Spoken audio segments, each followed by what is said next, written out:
29 अक्टूबर से कार्तिक माह की शुरुआत हो गई है। हिंदू धर्म में इस महीने को बड़ा ही पवित्र माना गया है। इसे धर्म मास भी कहा जाता है क्योंकि इस पूरे महीने भगवान विष्णु नारायण रूप में जल में विराजमान रहते हैं। इस पुण्य मास में खानपान और रहन सहन को लेकर शास्त्रों में कई नियम बताए गए हैं। इन नियमों के पालन से जहां स्वास्थ्य पर अनुकूल प्रभाव पड़ता है, वहीं लक्ष्मी नारायण की कृपा से लौकिक और अलौकिक जीवन में सुख और आनंद की प्राप्ति होती है। तो आइए देखें शास्त्रों के अनुसार कार्तिक महीने में क्या खाएं क्या ना खाएं। मछली, मांस मछली खाना धार्मिक दृष्टि से वर्जित माना गया है। इन्हें तामसिक भोजन कहते हैं। खास तौर पर कार्तिक महीने में मछली खाना अच्छा नहीं कहा गया है। इसकी वजह यह है कि इस महीने में भगवान विष्णु जल में अपने मत्स्य अवतार के रूप में रहते हैं। वैज्ञानिक दृष्टि से देखें तो आषाढ़ में बाढ़ और वर्षा की वजह से जल प्रदूषित रहता है।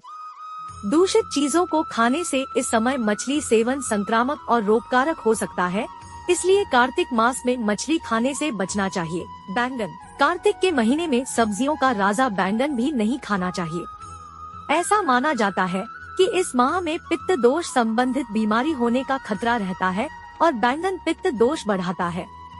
इसके अलावा इस माह में ब्रह्मचर्य का पालन करना चाहिए और बैंगन काम प्रवृत्ति को बढ़ाता है। इसलिए कार्तिक माह में धार्मिक दृष्टि से बैंगन खाना उचित नहीं है। उत्तेजना वर्धक होने की वजह से बैंगन को धार्मिक दृष्टि से अशुद्ध माना गया है। करेला, कार्तिक में करेले का सेवन भी वर्जित माना गया है। करेला वातकारक यानी वायु बढ़ाने वाली सब्जी मानी जाती है।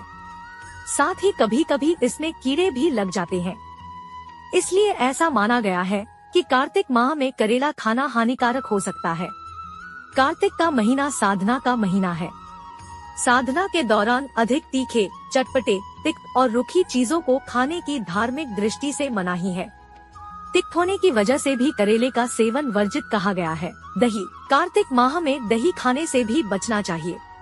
ऐसा माना जाता है कि इस माह में स्वास्थ्य की दृष्टि से दही खाना सही नहीं है।